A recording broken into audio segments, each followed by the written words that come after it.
Então, eu vou abrir, então, os trabalhos aqui da defesa de mestrado da Márcia Seixas dos Santos, né, no seu trabalho, na sua defesa da dissertação de mestrado do trabalho titulado Os Correlatos Neurofisiológicos da Encefalografia e a Percepção do Ambiente Construído Coworking no Estado Afetivo dos Profissionais. Né? Então, temos na banca a professora, um membro externo, que é a professora Lisandra Vergara da UFSC, né, que aproveito para agradecer aí a tua disposição, o teu tempo para participar da banca aqui com a gente. E como membro interno, a professora Gisele Merino, né, também agradeço, Gisele, tua disposição, o teu tempo aí para estar com a gente aqui nesta avaliação do trabalho, do final do trabalho da Márcia. Então, a Márcia vai ter, então, aí 30 minutos para expor fazer a tua apresentação. Na sequência, então, a gente vai ter a arguição da banca. E, finalmente, então, a gente vai se reunir, a banca de forma privativa para ver a questão da avaliação da Márcia, e depois, então, a gente volta com a Márcia para fechar os nossos trabalhos aqui, tá certo? Então, isso aí, Márcia, tu tens, então, 30 minutos para fazer tua apresentação. Boa apresentação para ti. E é isso aí, pode tomar ali, compartilhar ali a tua tela e fazer a tua apresentação. Obrigada. Bom dia, professor. Bom dia, professora. Eu vou iniciar aqui o compartilhamento. Qualquer coisa, vocês vão me informando, por gentileza.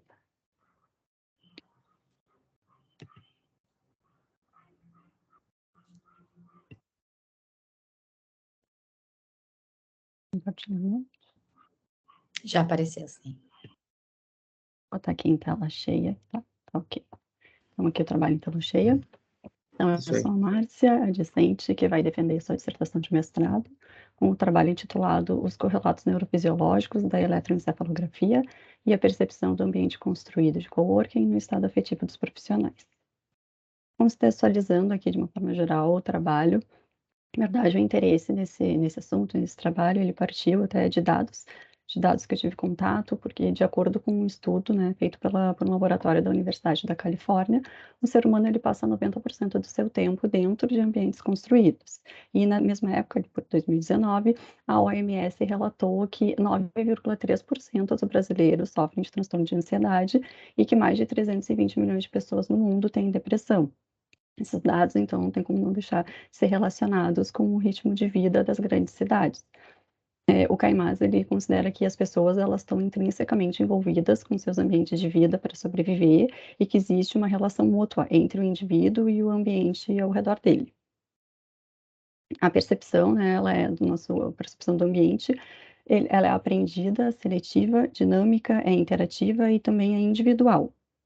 O Kant, ele considera que a relação do conhecimento através da experiência da pessoa, que é assim que ocorre, e que ao a gente estimular os nossos sentidos, produzimos a representação das coisas, impulsionamos nossa inteligência e nos instigamos para esse conhecimento que é denominado experiência. O cérebro humano, ele é responsável pelas atividades e pelo comportamento do ser humano, e dependendo do ambiente, ele vai poder ocorrer de modo mais ou menos prazeroso, mais ou menos produtivo e ainda causando maior ou menor bem-estar. Inicialmente, os estudos acerca do ambiente foram elaborados através de metodologias observacionais. Contudo, o avanço tecnológico tem possibilitado um aprofundamento de novos parâmetros de investigações associados às ciências. Conceitos de neurociência são relacionados à ergonomia, fundamentando novos modos de pesquisa, e com o objetivo de estudar, então, o cérebro humano em relação ao seu desempenho em ambiente de trabalho. Através de dados fisiológicos do cérebro, vai ser possível, então, explorar parâmetros neurofisiológicos, como no caso da eletroencefalografia, em busca da compreensão do processamento de emoções da mente humana através da atividade elétrica cerebral durante o desenvolvimento das suas atividades. Os avanços da tecnologia, eles também permitiram o surgimento de novos tempos laborais e que acabaram dando origem a novos tipos de uso do espaço físico e que passaram a demandar por estruturas mais complexas espacialmente para abrigar igualmente as diferentes atividades de trabalho. Surge assim, então, um novo modelo de trabalhar baseado no compartilhamento de espaço e de recursos de escritório, que é chamado coworking. Com esse objeto de estudo, o trabalho ele vai explorar a relação afetiva do usuário com o ambiente através dos conceitos que abarcam as características físicas em função dos sentimentos envolvidos por esses espaços. Frente a esse conteúdo, essa contextualização e frente à complexa relação que se dá entre a relação pessoa e ambiente, foi elaborado o problema de pesquisa que surgiu: como avaliar o método neurofisiológico de eletroencefalografia e seus parâmetros quantitativos associados a parâmetros qualitativos em relação ao estado afetivo dos profissionais em coworking.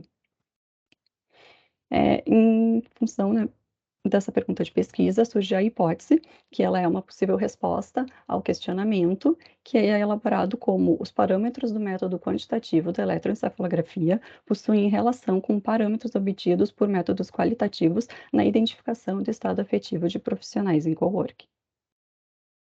As variáveis identificadas, então, para o estudo são variáveis independentes, que são as características do ambiente, como complexidade e legibilidade.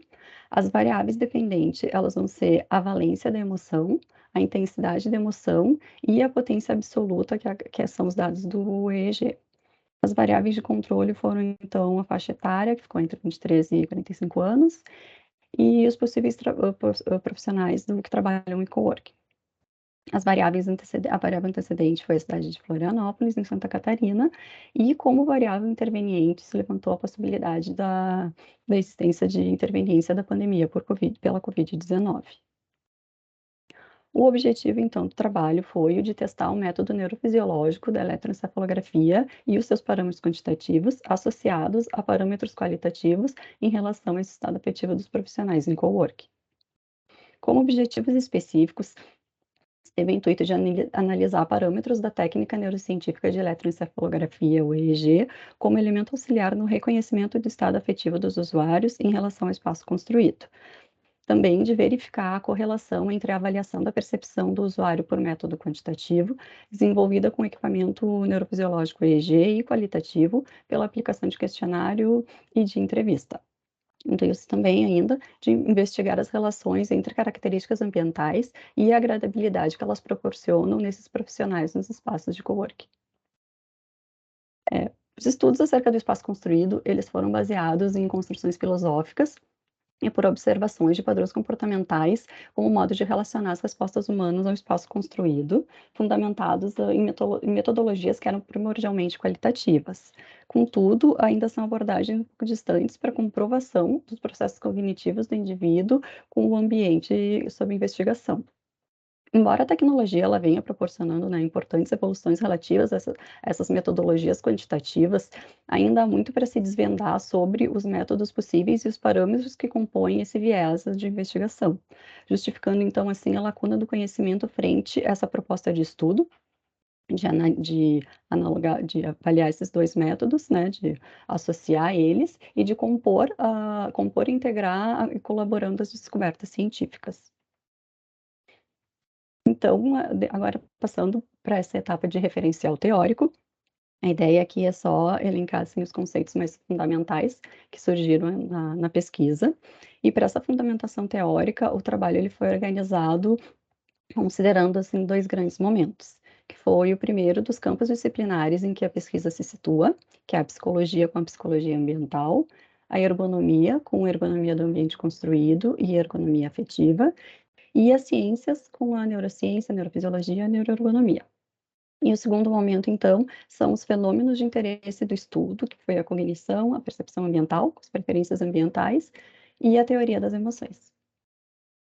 Começando aqui pela essa primeira disciplina em estudo, que foi a psicologia ambiental, que surgiu da necessidade do ambiente como foco nos estudos da psicologia para compreender os significados, os sentimentos, os valores e as atitudes do ser humano em relação ao meio físico e social que ele está envolvido. Essa disciplina, a sua disciplina, integra um contexto multidisciplinar, ela não possui assim, uma técnica integrativa, uma teoria, desculpa, integrativa, mas resulta na utilização da expressão dos estudos pessoa-ambiente para aprofundar os efeitos das condições do ambiente sobre o comportamento humano.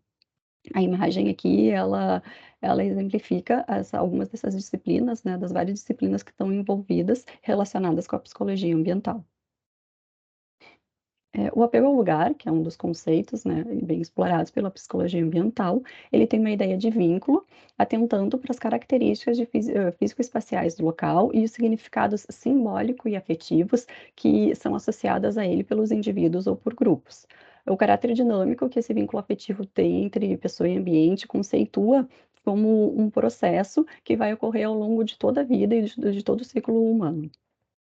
O autor, então, o Tuan, ele acaba denominando também topofilia, essa relação afetiva entre pessoa e ambiente físico, que foi um conceito fundamentado em quatro eixos, que seriam a apreciação estética, o contato físico direto com o meio, a relação familiar e de conhecimento acumulado sobre o local, que é incluindo o passado, e a possibilidade de estabelecer relações de contrastes entre o ambiente e o impacto que causa.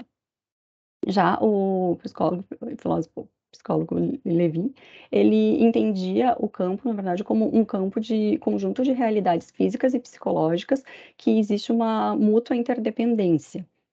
Ele chama o espaço como esse campo, que é um campo que pode ser denominado como espaço de vida, onde existe uma coexistência entre pessoas e ambientes, que também é conhecido como o campo psicológico, e que as propriedades do campo, elas são determinantes do comportamento. Passando então para a disciplina estudada, que foi a ergonomia. A ergonomia, né, ela surgiu em meados do século XX, que era um período de guerra, e foi uma área de estudo que expressou preocupação com a performance humana, visando saúde, segurança, satisfação do trabalhador. As décadas seguintes a isso aprimoraram a ideia dessa disciplina da ergonomia, fundamentando ela em todos os aspectos que influenciavam o indivíduo, sociais, culturais, econômicos, biológicos e todos os demais. Para a Associação Internacional de Ergonomia, então, ela é uma disciplina orientada para os sistemas que agora se estende por todos os aspectos da atividade humana. A ergonomia do ambiente construído, ela é um segmento da ergonomia que amplia o olhar para o ambiente e os objetos e considera, além do usuário, a tarefa que nele é realizada, buscando então uma adequação do processo produtivo através da configuração espacial.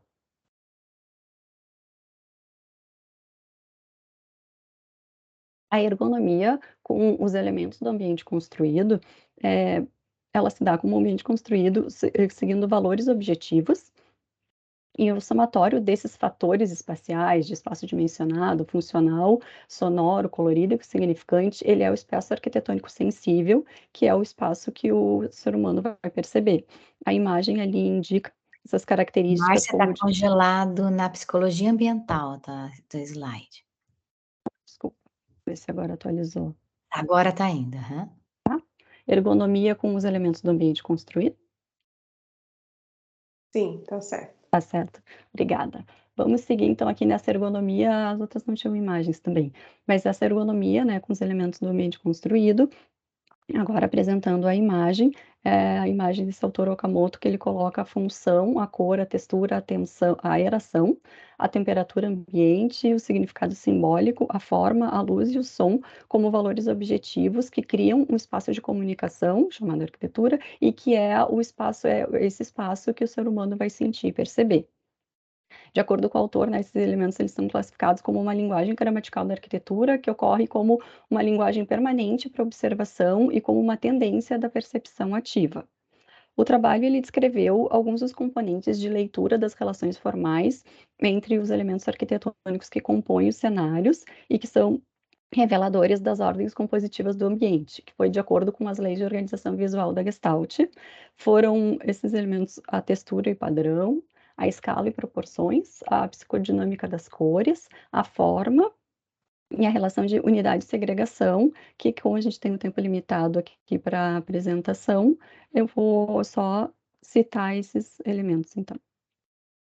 Passando para essa disciplina que seria a ergonomia afetiva, no início desse século, ele foi um marco para novos caminhos no design, com o projeto ergonômico afetivo, foi apresentado sob uma nova perspectiva na área dos fatores humanos, marcou questões da ergonomia relacionadas ao usuário. Ele surgiu, então, surgindo assim novos questionamentos a respeito de como o usuário ele avalia um sistema ou um produto, e ficou a questão de como mensurar esse design efetivo. A disciplina ela passa a discutir e considerar fatores como a agradabilidade e as emoções na interação humano-tecnologia. Pelos anos 2000, o Jordan criou o conceito de agradabilidade em defesa da necessidade de os produtos proporcionarem experiências agradáveis para os usuários, além da funcionalidade e da eficiência. Passando então para as disciplinas que vão ser consequências da ciência de forma geral. O termo neurociência, ele ficou conhecido com a criação da Associação de Neurocientistas Profissionais, lá em 1970, que é bastante recente, mas contudo, o estudo do encéfalo, ele é tão antigo quanto a própria ciência. A neurociência, ela acabou revolucionando quando os cientistas perceberam que a melhor abordagem seria a multidisciplinaridade dos seus pesquisadores, combinando com as abordagens tradicionais, para assim criar então uma nova síntese na compreensão do funcionamento do encéfalo. Para a neurociência, a percepção ela se refere à capacidade do ser humano de associar as informações sensoriais à memória e à cognição, e formando conceitos, então, sobre o mundo, sobre o ser humano e orientando os nossos comportamentos. Uma sensação, ela é uma experiência sensorial que sentimos quando algum estímulo ele é enviado ao sistema nervoso central na forma de impulsos elétricos. O sistema nervoso central, ele é formado pelo cérebro e pela medula espinhal, e junto com o sistema nervoso periférico, eles vão formar o sistema nervoso. O sistema nervoso, ele é responsável por analisar e processar as informações recebidas através dos circuitos de redes de neurônios. Os neurônios, eles são as entidades, são células, né, que se comunicam por sinais químicos ou elétricos, formando uma complexa rede de células que interagem entre si, e quando um dos neurônios ele é ativado, ativa uma troca de moléculas ocorrendo entre as paredes das células, ele produz uma carga elétrica. A imagem aqui a gente tem a imagem de uma única célula, que é um neurônio, e dessa rede conectada de neurônios. Ali essa imagem colorida, vocês conseguem perceber aqui essa indicação, essa iluminação, ela é a sinapse, que é o nome dado a essa conexão entre os neurônios, esse contato químico ou elétrico. O sistema nervoso, junto com o sistema sensorial, eles são responsáveis pelas funções cognitivas e basicamente formado pelo encéfalo e pela medula espinhal. Entre os principais órgãos do encéfalo, a gente tem o cérebro, que é quem controla as sensações e os órgãos receptores dos estímulos sensoriais. O cérebro, ele é composto por uma camada mais externa, entre outras coisas, né, denominada córtex cerebral, que é a sede das funções cognitivas. O córtex, por sua vez, ele é dividido em lobos, que é o lobo frontal, lobo occipital, o lobo parietal e o lobo temporal, que são esses, então, responsáveis por cada um por funções específicas. Passando então para a neurofisiologia, que é uma área do estudo da neurociência relacionada às diversas áreas do sistema nervoso. As técnicas de neurofisiologia comportamental, elas podem registrar a atividade celular no encéfalo de animais acordados e ativos. De acordo com teorias cognitivas das emoções, o cérebro ele é uma fonte primária de respostas afetivas por estar processando seus próprios estímulos, suas memórias e pensamentos. Ele acarreta, assim, uma reação afetiva no cérebro. Técnicas de imagem cerebral, elas têm influenciado as pesquisas na área da neuroergonomia. Várias técnicas por imagem, como o EEG, elas possibilitam medir a atividade neural associada à cognição, e para isso surgiu, né, que foi como um novo paradigma neurofisiológico, a interface cérebro-computador. A atividade cerebral, ela responde mais rápido a estímulos emocionais do que qualquer outra medida fisiológica, segundo o autor Helderink, e sensores que medem essa atividade neuronal do cérebro, eles possibilitam um método de observação rápida e contínua das emoções do usuário. O eletrocefalograma, ele é uma técnica que realiza a medida de flutuações de tensão resultante da corrente iônica dentro dos nossos neurônios no cérebro, permitindo a visualização da atividade generalizada do córtex cerebral. Através de eletrodos e aparelhos de registro, essas pequenas flutuações de voltagem, elas são medidas entre pares de eletrodos selecionados. Então, essas diferentes regiões do encéfalo, como os diferentes lobos, eles podem ser examinados com a seleção apropriada dos pares de eletrodos. O registro típico de um EG é um agrupamento de vários traçados irregulares, ao mesmo tempo, que indicam as alterações de voltagem entre os pares de eletrodos. Usualmente, aplicativos de diagnóstico, eles mantêm o foco no conteúdo espectral do EEG, que é conhecido como ondas cerebrais. Ritmos cerebrais, eles são caracterizados por frequência e por amplitude. As ondas cerebrais, elas foram classificadas em bandas de diferentes frequências, que são conhecidas como delta, teta, alfa, beta e gama. Um eletroencefalograma se realiza com eletrodos capazes de fazer a medição da diferença de potencial entre alguns pontos do couro cabeludo. Os sinais de EG, eles devem ser medidos em relação a 2 eletrodos, porque assim se mede a diferença de potencial entre eles, onde um eletrodo ele vai ser o ativo e o outro é um eletrodo de referência. Um sistema padrão para a colocação dos eletrodos foi criado, conhecido como Sistema Internacional 1020, que determina que os eletrodos de número ímpar eles se situam no hemisfério esquerdo e os eletrodos de número par se situam no hemisfério direito. A neuroergonomia, então, ela é uma associação da neurociência a outras disciplinas que amplia os estudos da cognição humana e principalmente devido à tecnologia. O enriquecimento da ergonomia pela neurociência compõe, então, esse atributo que vai classificar ela como neuroergonomia. E outra definição para isso que surge é um estudo do cérebro humano relacionado ao seu desempenho nas atividades cotidianas e de trabalho. O foco do encontro, da reunião dessas duas disciplinas, ele é o estudo do cérebro e do comportamento humano na realização de atividades, onde a prática e a investigação elas são otimizadas nas áreas de atuação da ergonomia e da neurociência. A neuroergonomia vai buscar a relação com as configurações no mundo real nessas bases neurais da percepção e nas suas funções cognitivas do ser humano.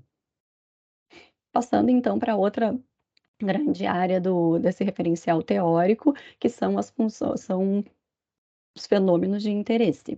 A cognição, que foi um desses fenômenos, né, de interesse da pesquisa, ela é um processo que consiste em uma consequência de eventos necessários para a formação de conteúdo, de conhecimento, através de atividades da mente. Até a fase mais tardia da nossa vida, ela está em desenvolvimento. A ciência cognitiva, para o Varela, ela se assemelha mais com um grupo desconexo de disciplina do que uma única disciplina só. As emoções, elas são importantes instrumentos da regulação dos nossos processos cerebrais. As funções são significativas e singulares na interpretação do ambiente construído para cada pessoa. Cada emoção do ser humano, ela motiva a mente e o corpo a enfrentar os seus desafios de viver e de se reproduzir no nicho cognitivo. Outro fenômeno de interesse, então, foi a percepção ambiental. A percepção ela é um conjunto de processos pelos quais reconhecemos, organizamos e entendemos as sensações provenientes dos estímulos ambientais. O ambiente construído ele se constitui como um meio para esse processamento das experiências associado aos canais sensoriais e aspectos culturais, estabelecendo relações afetivas com os espaços com os quais o usuário interage. O autor Okamoto, ele desenvolveu essa tabela que relaciona valores objetivos e subjetivos, pois ele destacou qualidades opostas utilizadas no processo da criação da arquitetura que provocam a atenção necessária para chamar a atenção do usuário e causar emoções nele, com essa classificação de valores subjetivos e objetivos. A percepção ambiental, então, como preferências ambientais e qualidades afetivas, ela tem que a organização dos elementos que compõem o ambiente influencia a preferência dos indivíduos que buscam tanto necessidades imediatas quanto necessidades futuras. A pessoa ela não deve somente reconhecer ambientes que funcionem bem, mas ter preferências por esses ambientes, segundo Kaplan.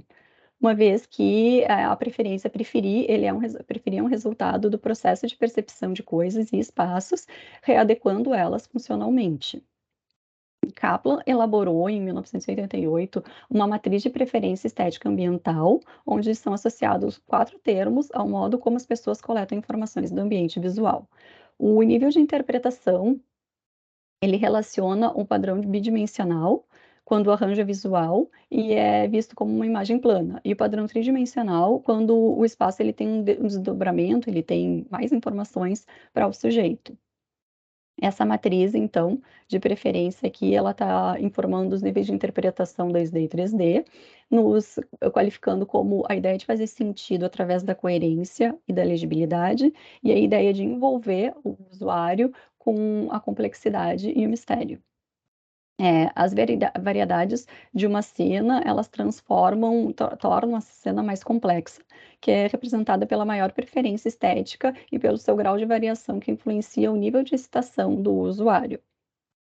Já para Kaplan, o equilíbrio dos componentes que caracterizam um ambiente é necessário para isso um mínimo de coerência e complexidade para poder atrair o observador, sem um excesso. A complexidade, ela incita a insegurança, apesar de aguçar a curiosidade e manter o interesse, e o alto grau de ordem, por sua vez, ele provoca baixa atenção do observador, o que poderia levar até a uma monotonia, segundo Loback. E a complexidade são características de ambientes ricos em informações, instiga ao envolvimento do sujeito com o espaço e privilegia a descoberta de informações, mantendo a atenção do usuário. Já a coerência, para RAM, ela confere organização e estrutura espacial.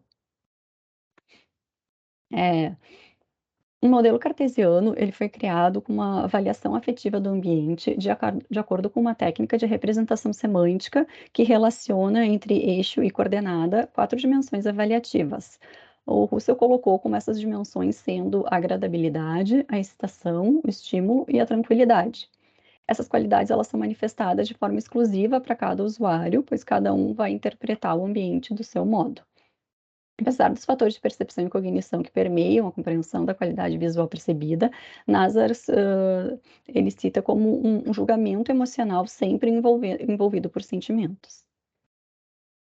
Então, o último fenômeno de interesse aqui do referencial teórico foram a teoria das emoções, onde as respostas fisiológicas que ocorrem no encéfalo, elas envolvem mudanças nos níveis de alerta e nas funções cognitivas, como atenção, memória e entre outras funções. O sentimento, ele é o termo referido às alterações somáticas e cognitivas das experiências conscientes e também é considerada a forma como o encéfalo significa os fenômenos fisiológicos originados pelo estado emocional. Portanto, essas emoções, elas são respostas comportamentais e cognitivas automáticas, normalmente de forma inconsciente e disparadas com a detecção de um estímulo significativo, quer seja positivo ou negativo, pelo encéfalo. Muitas das respostas emocionais, elas podem ser mensuráveis de forma objetiva através de bases neurobiológicas, como os testes neuropsicológicos, que podem medir estados emocionais. As emoções, elas acontecem quando o cérebro processa imagens que acionam regiões desencadeadoras da emoção, como a amígdala no cérebro ou as regiões especiais do córtex do lobo frontal. O objeto para o estudo foi o escritório de coworking definido nessa tipologia de ambiente construído, por se tratar de espaços pensados para os formatos de trabalho mais atuais e que procuram acompanhar as tendências da atividade laboral humana dos escritórios. O coworking, ele é um escritório compartilhado por diversos profissionais de diferentes empresas e ramos empresariais, onde esses usuários dividem não só os custos, mas também compartilham o mesmo espaço físico, as conversas, as trocas de experiências e otimizam suas relações. Márcia, só para te avisar que tens aí um pouco menos de 10 minutos, beleza? Tá. Passando então para a metodologia do trabalho, a pesquisa ela teve caráter exploratório, foi proposta por meio de uma abordagem hipotético-dedutiva, né? A hipótese ela é caracterizada como preditiva e formulada de facto. Ela é estabelecida como uma relação causal, onde uma variável é fator causador da outra variável. As 3 grandes etapas da pesquisa foram, então, a revisão bibliográfica, os procedimentos práticos e a análise dos dados. O estudo ele adotou a abordagem multimetodológica com um viés qualitativo e quantitativo. O diagnóstico geral da equação do ambiente construído, ele necessita da confrontação dos resultados técnicos e da identificação da percepção do usuário. Assim, as etapas de procedimento prático, elas se dão pela eletroencefalografia e aplicação de questionário e de entrevista. O local onde aconteceram as avaliações práticas foi o Coworking Impact Hub Primavera, que fica situado na ACAT, na SC 401, em Florianópolis. A definição dos ambientes, a escolha desses ambientes destinados para avaliação foi baseada na relação dos conceitos desenvolvido pelos autores apresentado no referencial teórico, e desse modo foi considerado para a categorização da preferência estética ambiental do coworking o arranjo visual de complexidade, que diz respeito à quantidade e diversidade de informações na cena, e o conceito de legibilidade, pela ideia de segurança e clareza dos elementos, facilitando a leitura do lugar, num nível de interpretação do espaço tridimensional. Ambos como fazendo sentido ao envolvimento do usuário com o ambiente de escritório. Esses foram os ambientes, então, que foram avaliados. As imagens da coluna esquerda, então, a sala 1, e as imagens da coluna direita, a sala 2. Essa sala 1, ela foi a escolhida como um ambiente mais complexo e menos legível, e a sala 2, ela foi escolhida como um ambiente menos complexo e mais legível. Essa escolha foi baseada nas definições de ambientes como nos seguintes autores, e cujos estudos classificaram os ambientes em função da mesma matriz de preferência ambiental de Kaplan. Foram definidas classificações extremas, porque conforme NEALI, principalmente conforme, de acordo com os pré-testes realizados aqui na pesquisa, os ambientes com pouca e média distinção entre si, eles não demonstravam variação significativa para os resultados do EEG. A amostra, ela foi caracterizada como não probabilística por conveniência e foi captada de forma aleatória entre os usuários do coworking que tinham interesse em participar da pesquisa. A idade definida ficou entre 23 e 45 anos na faixa etária mais comum do público do coworking. A estimativa inicial de participantes foi de 15 participantes baseados em estudos anteriores. O protocolo, então, da avaliação. Então, como protocolo, né, a gente tem os procedimentos e instrumentos adotados que compuseram a metodologia utilizada para testar o método neurofisiológico do EEG, associado ao questionário de escala SAM e à entrevista semi-estruturada. Foram realizados pré-testes para a identificação das questões técnicas em relação às características do equipamento do EEG, a sua interface de comunicação com o computador e as envolventes do manuseio do equipamento, realizados com a própria pesquisadora, lá nas instalações da UDESC, por questão de segurança, por possíveis inconveniências da técnica e também devido ao momento de pandemia. Foi realizado ainda um teste piloto com uma pessoa voluntária, que se enquadrava nos critérios da amostra da pesquisa, seguindo todas as etapas do protocolo, incluindo a medição com o EEG, a aplicação do questionário e a entrevista. Esse, então, ficou o desenho, né, da avaliação prática, que ela começou a acontecer do seguinte modo: começava pelo ambiente sala 1, o paciente ficava 5 minutos o participante ficava 5 minutos naquele ambiente com o equipamento de EEG, explorando visualmente o ambiente. Após essa exploração, esses 5 minutos, que o participante fica apenas sentado na cadeira, e quem vai gerando o participante é a pesquisadora, para evitar os movimentos corporais para captação dos dados. Após essa exploração, foi respondido o questionário SAM. Assim, se passava para o ambiente sala 2, fazia a mesma medição de 5 minutos naquele ambiente com EEG, para então responder o questionário SAM em relação a esse ambiente sala 2, e depois disso ser aplicada a entrevista. O instrumento de avaliação neurofisiológica do EEG, a técnica do EEG, ele registra a atividade elétrica cerebral em decorrência das reações emocionais aos estímulos visuais provenientes do ambiente construído. Essa coleta do EEG, ela foi realizada com o equipamento OpenBCI, e que é composto por placas de circuitos e de comunicação via Bluetooth, por essa estrutura da imagem, que é fabricada em impressão 3D com 8 eletrodos. O desenho aqui do experimento desses 5 minutos foi: o primeiro minuto, o paciente ficava de olho fechado para uma condição de adaptação, que era para a estabilização e regulação dos níveis fisiológicos básicos do indivíduo. O segundo minuto, então, era explorando visualmente a primeira vista da sala. Terceiro minuto, explorando mais 1 minuto a segunda vista da sala, e assim seguindo para a exploração da terceira vista da sala, e o último minuto olhando a última vista da sala. Foram utilizados esses 6 eletrodos, que são os pontos FP1, FP2, F3, F4, F7 e F8, que foram ajustados pelo sistema 1020.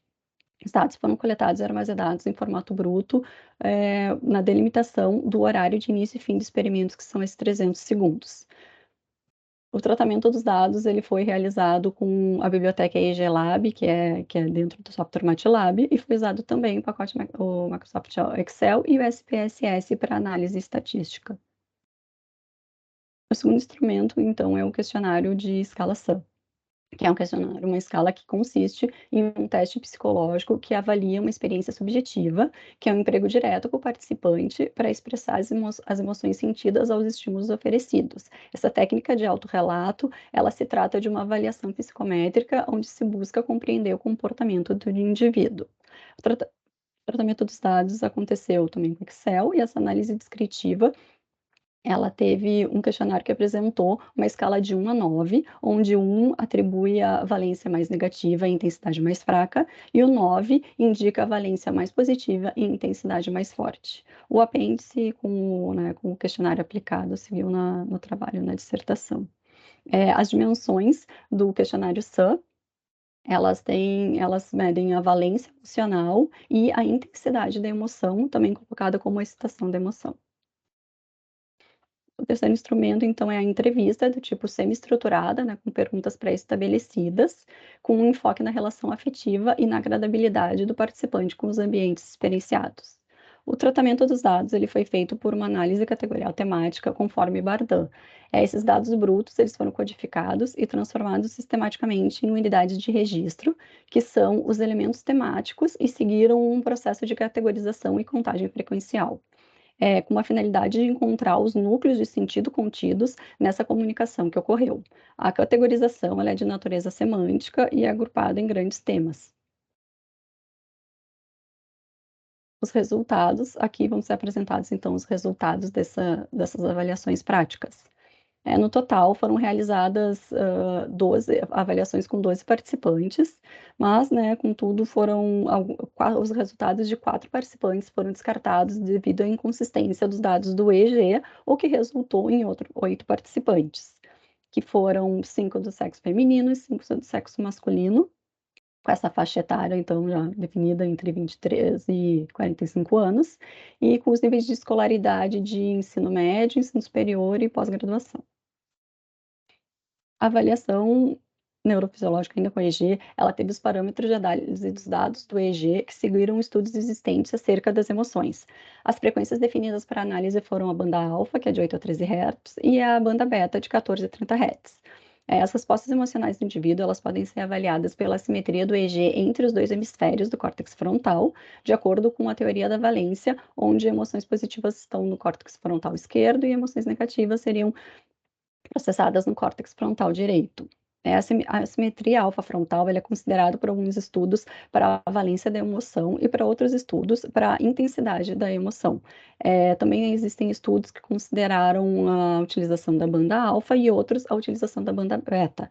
Por isso, né, o presente estudo, ele considerou as 2 bandas para fazer essa averiguação. A densidade espectral da potência, ela foi calculada pela função do EEG-Lab, que baseia no uso da transformada discreta de Fourier. Essas aqui foram as tabelas, né, com os dados numéricos apresentados no trabalho, que é para poder possibilitar e facilitar os trabalhos futuros e poder ser desenvolvido sob o mesmo protocolo. Aqui, então, a gente é informado os dados para os pares de eletrodos, que é com a potência absoluta para as frequências alfa e beta.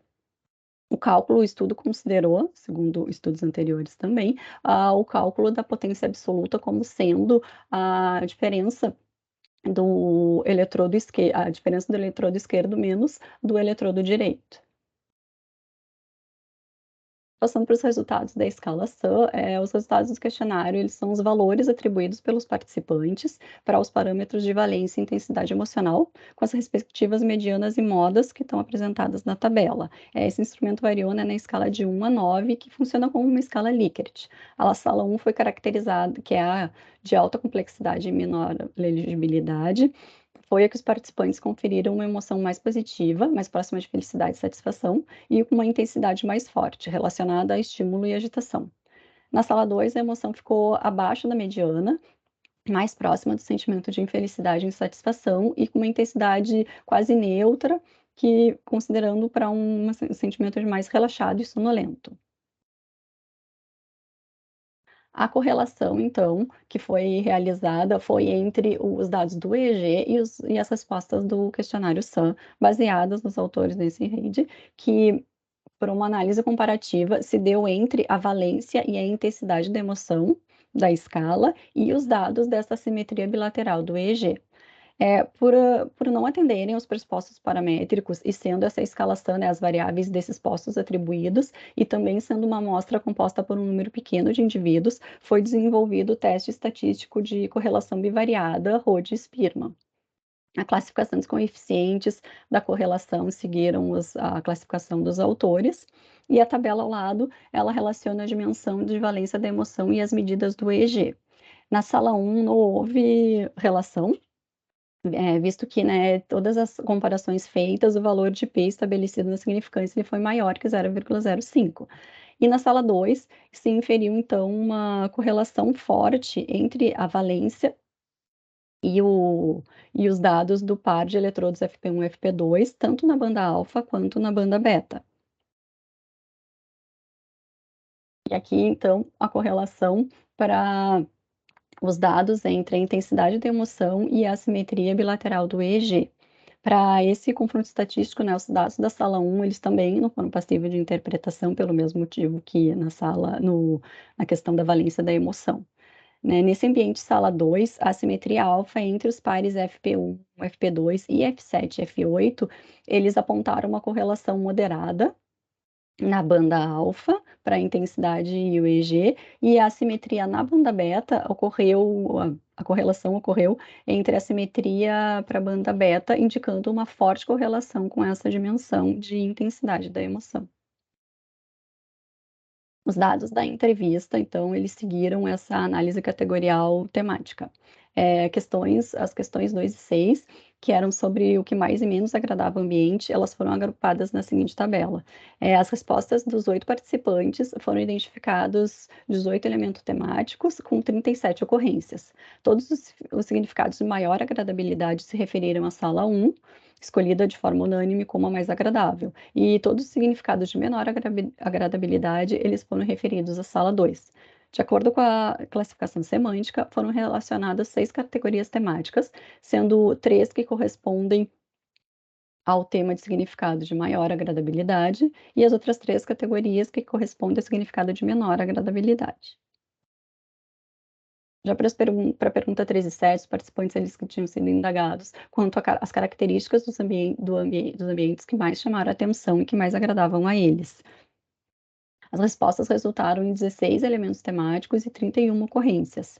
Essa classificação semântica ela possibilitou a identificação de 5 categorias, sendo 3 categorias a de elementos com vida, elementos de motivação e elementos de entusiasmo, referentes ao tema que mais agrada, e as categorias de estimulante e desconforto, referentes à característica que menos agrada.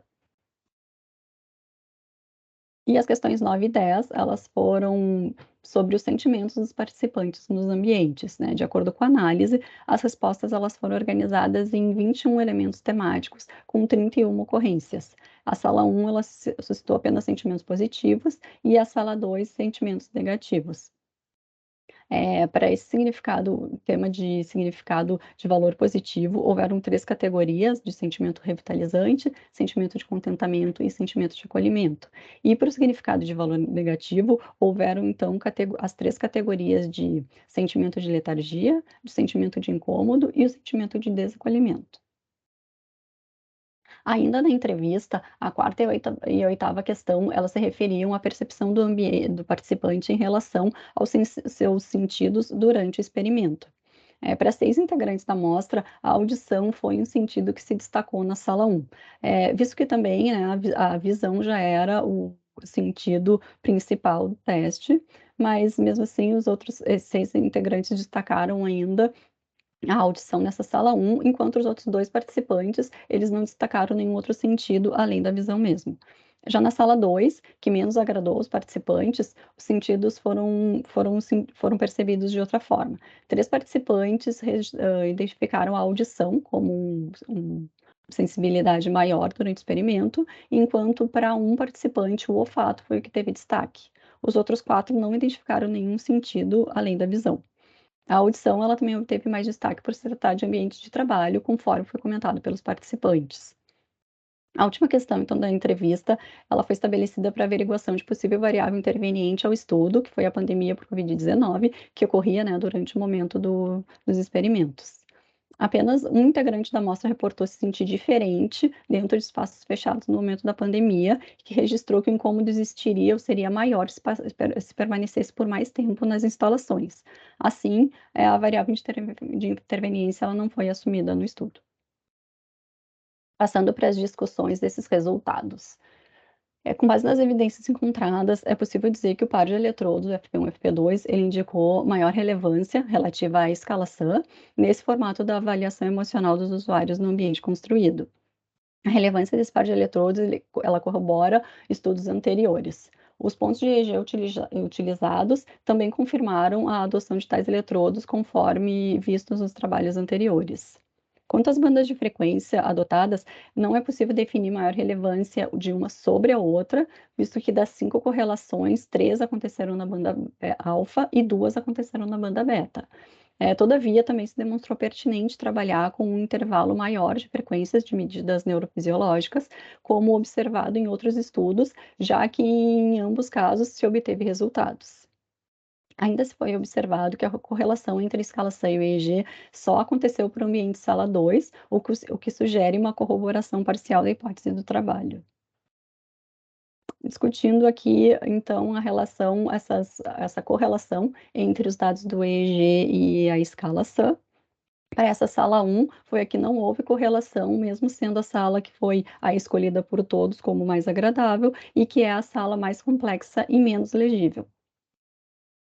Para a sala 2, os resultados dessa correlação, no ambiente, ela teve a condição em 3 situações, que houve essa inferência estatística, que foi com os pares de eletrodos FP1 e FP2, tanto na banda alfa quanto na banda beta, e para as emoções, para os sentidos de valência, emoção de valência da emoção, né, para se ela é mais positiva, se ela é mais negativa, aconteceu nesses 2 pares, tanto em banda alfa quanto banda beta, e já para a intensidade da emoção, houve uma correlação do par F7 F8 na banda alfa.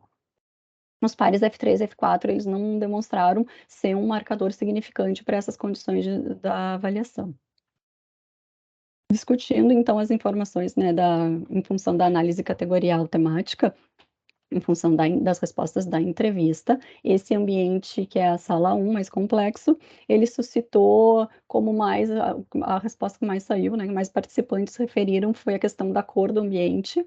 Depois, também foi mais lembrado o fato de ter movimento e de ter pessoas, que foi uma coisa respondida mesmo por vários participantes, que atraiu bastante.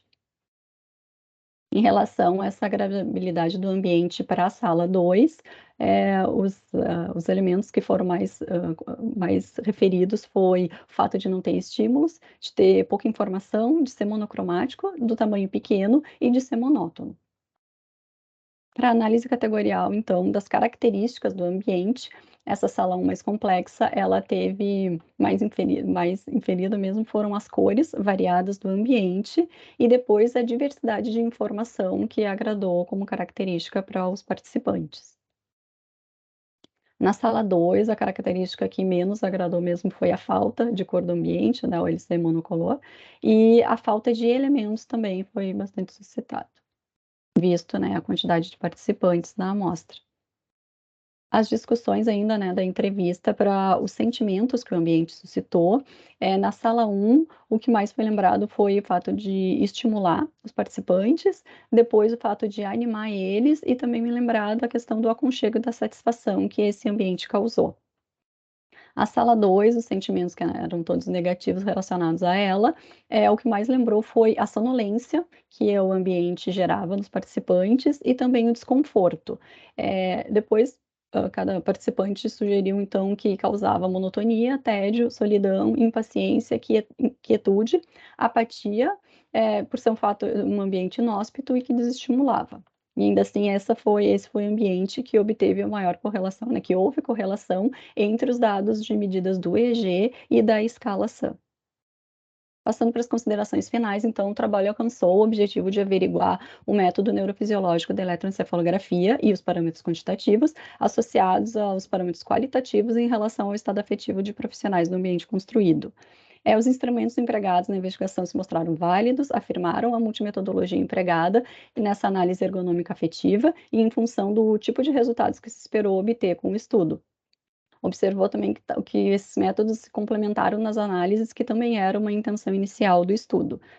Os resultados do trabalho confirmaram parcialmente a hipótese de que os parâmetros quantitativos da eletroencefalografia possuem relação com os dados de métodos qualitativos, como no caso do questionário SAM, na identificação do estado afetivo dos profissionais, visto que essa correlação ela ocorreu para um dos ambientes. O par de eletrodos FP1 e FP2 foi o que mais apresentou relação com as respostas atribuídas pelos participantes e se mostrou mais significante a utilização das duas bandas de frequência de atividade elétrica cerebral, recomendando-se, assim, que as investigações das emoções através da simetria bilateral do EEG sejam feitas não apenas com uma faixa de frequência, mas com mais de uma. O uso da eletroencefalografia, ela envolve inúmeras variáveis, que nem todas são absolutamente conhecidas ainda e que não se tem protocolos ou padrões específicos e definidos para cada tipo de abordagem. A técnica é bastante sensível e se faz necessária uma prática mais profunda e também, de repente, inclusive o auxílio de especialistas. Um fator que foi bastante desafiador na investigação do ambiente é a realização em momento real, presente, né, para a aferição dessas medidas nos ambientes como eles são. É muito necessário ainda aproximar as pesquisas ao máximo dessas situações reais para se tratar das reais limitações e das reais sensações com os participantes, denotando então a necessidade de aprofundar o uso da técnica neurocientífica nos estudos da ergonomia do ambiente construído.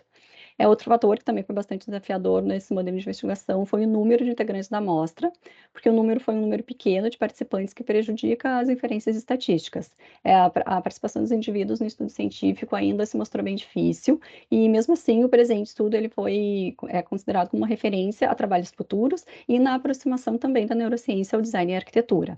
Para trabalhos futuros, fica a recomendação de aumentar o número da amostra, de repente apurando mais os critérios de exclusão, e de contar com um equipamento mais confortável no seu uso, também de desenvolver estudos com especialistas de outras disciplinas e de seguir com avaliações presenciais do ambiente construído, também com essa, como o trabalho foi realizado aqui, com essa faixa etária que foi pesquisada.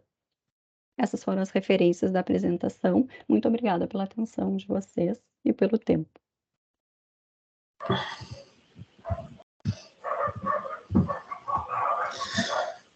Ok, Márcia, obrigado pela tua apresentação. Então, no passo seguinte, vamos passar para a arguição da banca, né? Vamos, como de costume, aí, começar com um membro externo. Então, temos a professora Lisandra Garcia Lupe Vergara, que é arquiteta e urbanista, engenheira de segurança do trabalho, mestrado e doutorado na área de ergonomia pela Engenharia de Produção da UFSC, né, da Universidade Federal de Santa Catarina. Ela é professora associada na graduação do Departamento de Produção em Sistemas e também atua nas pós-graduações do mesmo departamento e da arquitetura. Então, professora Lisandra, novamente te agradecendo aí pelo teu tempo, pela tua disposição. Você está, então, com a palavra. Ok, obrigada, Alexandre, né, pelo convite. Márcia também, é um prazer estar aqui, né, fazendo a parte dessa banca. Sempre bom a gente estar, né, ampliando e entrando, né, nas nossas áreas correlatas. Então, bom, vou começar a fazer a minha revisão, já querendo dar os parabéns, Márcia, pelo teu trabalho. Na parte formal está bem escrito, né? Eu encontrei poucos detalhezinhos, depois eu vou passar por alguns elementos na questão formal, mas você consegue escrever bem, né? A gente consegue entender de uma forma. Alguns momentos também na tua escrita eu vejo que você acaba se repetindo em algumas informações, tá? Então depois a gente cabe ali uma revisãozinha, alguns pontos eu vou apontar por aqui. Agora, a tua apresentação não foi muito boa, né? Você ultrapassou o tempo, isso reflete uma questão básica que a gente diz que é os próprios slides, né?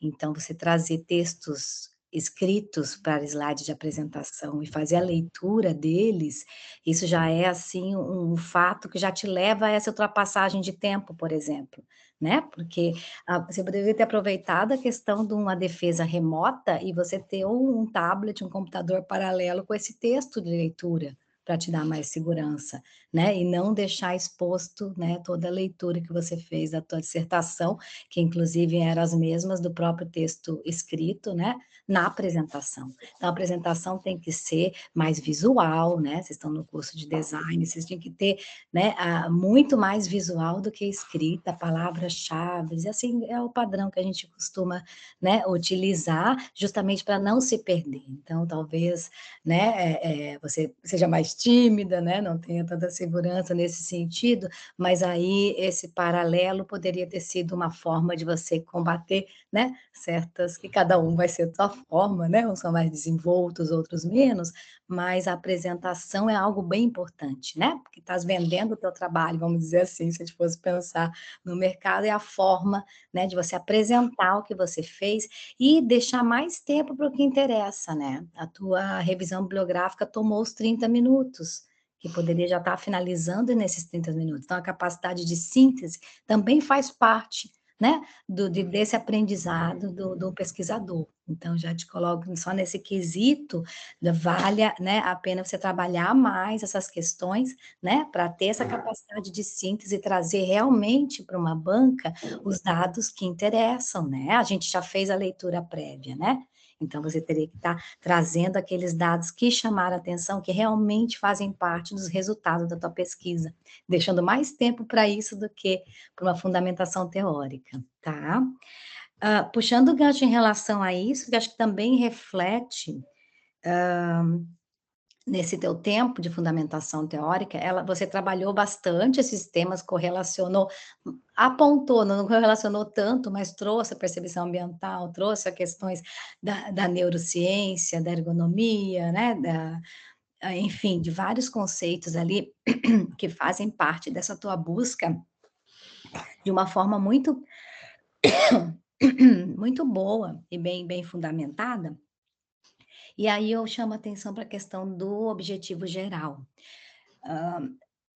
Se você colocar que o teu objetivo geral é testar esse método, eu acredito que o trabalho de cara já fica meio frágil, porque você está testando, pensa, é uma questão quantitativa só no nome, né? No verbo utilizado para o objetivo principal.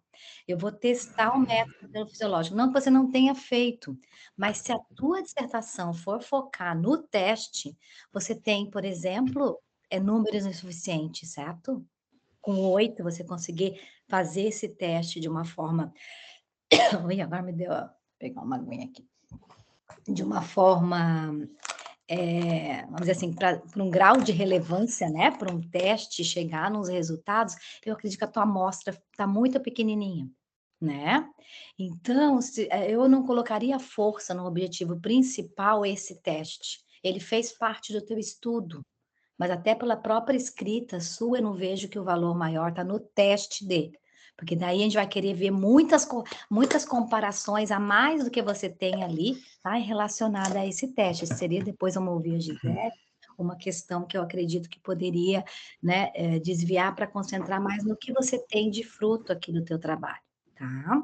Mesmo que no início a ideia fosse ter, a gente sabe que a Covid atrapalhou vários trabalhos, né? Isso é uma questão que é fato, muitos trabalhos tiveram que ser transformados, então todas essas questões a gente compreende, mas então cabe, né, ao pesquisador tentar ver qual vai ser o foco, então, principal agora da minha pesquisa. E o objetivo é o elemento, né, assim, principal. Aqui você vai chegar aonde, né? Eu coloquei alguma sugestão, não sei ainda, tá? Depois o professor Alexandre pode ver, se for o caso, né? Se vocês realmente considerarem pertinente essa minha colocação. A questão da avaliação da percepção ambiental, para mim, é o que você fez a mais, né? Então, avaliar a percepção ambiental de profissionais de ambientes coworking, para mim foi essa avaliação, daí por meio de parâmetros quantitativos, né?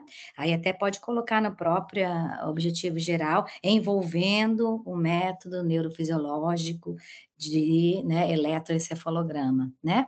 Então, você tem essa ferramenta, que eu acho importante, que é um diferencial, eu não tiro a importância, porque realmente, e como você colocou na revisão, e como a gente já sabe dentro da área da ergonomia e outras áreas do conhecimento, as tecnologias atuais vieram, né, para dar muito mais quantificação ou segurança nos resultados das nossas pesquisas, que antes, né, eram, né, analisadas só de forma subjetiva. Então, isso é um diferencial atual. Então, eu diria assim, a tecnologia, ela está aí e ela veio para nos auxiliar, então cada vez mais a gente consegue introduzir dentro da nossa área de pesquisa elementos que a gente consegue quantificar fisiologicamente, melhor ainda, a gente conseguir fazer leituras, né, o nosso cérebro, quer dizer, você tem todo aí um instrumento que hoje está à nossa disposição para poder fazer essa análise, né? Então, eu colocaria valor, pode, na ferramenta, realmente ela tem seu valor, ela vem sendo testada,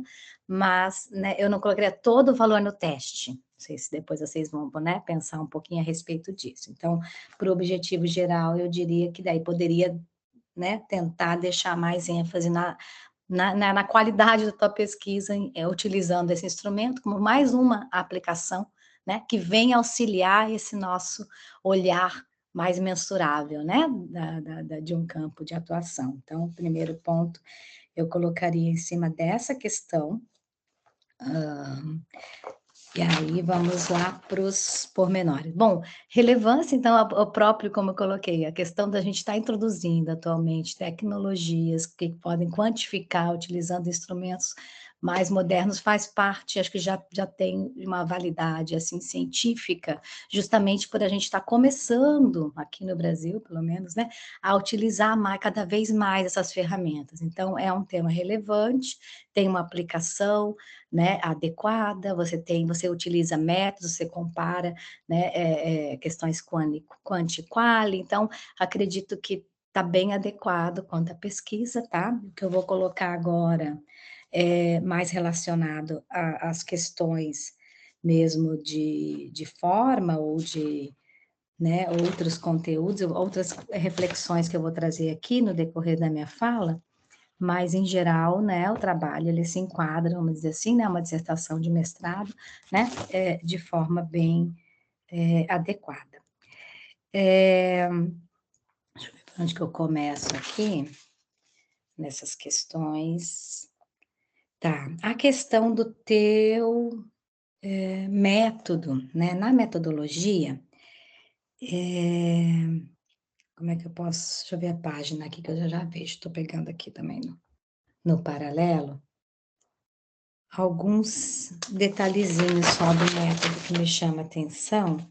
Bom, já para passar aqui as questões enquanto eu abro ali, detalhezinhos como na página 20, de escrita, para dizer que eu não peguei nada na escrita, a página 20 e a página 100, depois você dá uma olhada. Na página 100 você começa com multimetodologia, e erra o português, mas também não pode ser multimétodos, como você usou na metodologia, tá? Só. E na página 20, alguns detalhes assim, você botou ponto no segundo parágrafo, aí tem lá que são diferentes, tal, essa é a sequência da frase anterior. Então, esses detalhezinhos só de... E no final dessa mesma página, você coloca entre parênteses que seguem abaixo, que você vai falar sobre os métodos, sobre o capítulo, acredito, ou cada método, não, era cada etapa, e cabe uma vírgula ali, apresentados na sequência, e não entre parênteses, mas como questão escrita, assim, né? Às vezes você coloca muitas questões entre parênteses que ela pode fazer parte entre vírgulas, tá? Já indo em forma também, a figura 1 e a figura 12 estão meio embaçada, cabe melhorar um pouquinho, tá? Que são fotos, são retiradas de uma...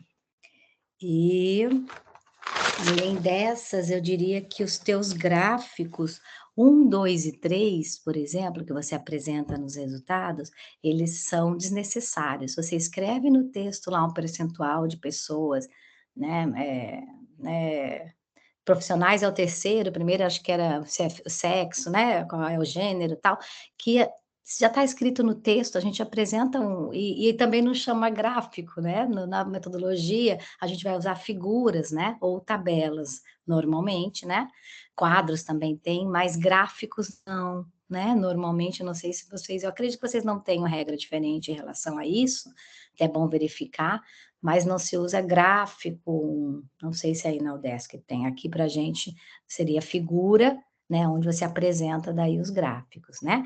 Para mim é dispensável a 1, e a 2 e a 3, então o gráfico 1, 2 e 3 são desnecessários, e depois nos gráficos dos resultados, que ainda tem a ver com forma, essas últimas que se apresentou, esse histograma, né, na vertical, ele não fica tão bem quando a gente tem essas escritas, né, que são fatores interessantes, eu colocaria aquelas barras na horizontal, e aí você tem as qualidades ali do ambiente positivo e negativo à esquerda, e na direita deita a barra, vai ficar mais grudadinha, a gente consegue ter uma sequência para leitura melhor do que essa inclinadinha que está em pé, né? Só um detalhe, estou fechando que o que é mais de forma, que é menos interessante, mas só para você depois fazer essa revisão aí, tá? Bom, aí eu tenho aquela questão dos resultados, então, isso eu acho importante a gente verificar que você não teve, né, então na sala 1, que era a sala que maior agrado, então na questão estatística ela acabou não tendo, né, essa correlação, isso é uma questão que, né, acontece, a gente até o número, já é isso que eu penso, né, na amostra, uma amostra de repente bem maior, a gente conseguisse tentar ver se a relação acontecia, né, ou não, de acordo com o esperado, mas não ocorreu.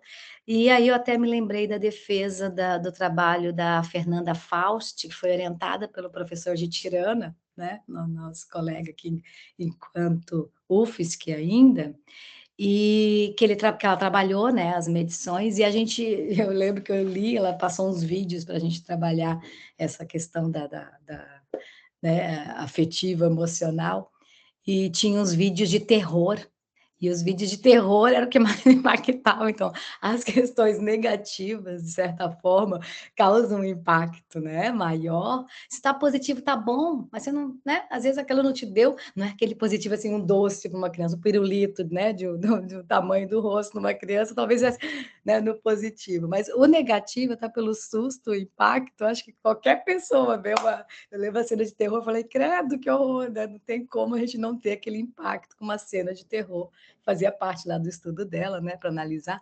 Então, assim, o nosso cérebro vai responder, e eu acho que as questões mais extremas, elas nos dão uma, né, acreditei, a correlação, então, é só uma impressão minha, não sei se vai bater, e as outras pesquisas vão continuar dizendo, mas me chamou a atenção que, mesmo sendo negativo, é aquilo que foi, né, o que mais fez sentido na hora de relacionar, né, os dois lados do cérebro ali, o que deu correlação foi o negativo.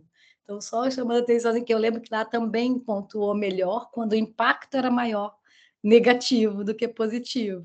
Né? Tá legal? Ah, não, tá legalzinho, né? É bonitinho, é coloridinho, então talvez não mexa tanto, sei lá, né, no nosso cérebro. Só um comentário que me chamou a atenção, que aqui até pode, né, com muito mais estudos, com trabalhos futuros, de repente chegar nessa informação. Não sei o que vai virar, mas... E por isso que eu digo, como a gente não sabe, né, então acredito que o tema é mais um estudo que é relevante, né, faz parte toda da pesquisa para nos trazer essas respostas, né, futuras em relação a essas medições quantitativas aí dentro da neurociência. E aí, deixa eu ver se tem mais alguma coisa formal, porque eu gostaria de chamar a atenção uma questão mais conceitual. Deixa eu só ver. Não, outra questão ainda metodológica seria as tuas figuras 23 e 24, que até você cita na metodologia, tem hora que você põe 5 minutos, tem hora que você põe que é 300 segundos, depois 200 segundos, fica meio confuso, padroniza ali né, uma forma de você colocar o tempo, e coloca nas figuras. A tua figura 21 ficou muito bem feita, que você apresenta todos os seus passos a passo metodológico. Gostei, ficou legal, né? Análise de dados, até a análise de dados que utilizou, tá bem legal a 21. Mas a 23 e 24, eu colocaria ainda o tempo, porque você apresenta todas, né, as medições, as etapas, coloca ali a informação do tempo. Aí, tanto 5 minutos é para calibrar, né, para a pessoa fechar os olhos, e aí depois mais tantos minutos, coloca o timezinho ali para quem vai fazer a leitura já olhar de forma mais direta, né? E aí, bom, a outra questão seria, dentro da tua análise de conteúdo que você utilizou, não sei se faltou fôlego ali para finalizar essa dissertação, depois vocês vão colocar para ver esse timezinho, mas eu acredito, como o teu trabalho está envolvendo essa questão da percepção, né, ambiental e toda essa questão afetiva, eh, valeria trabalhar mais esses resultados. Você chegou a citar que eles foram bastante sucintos nas respostas, talvez isso tenha atrapalhado um pouco a tua análise de conteúdo, né, pormenor.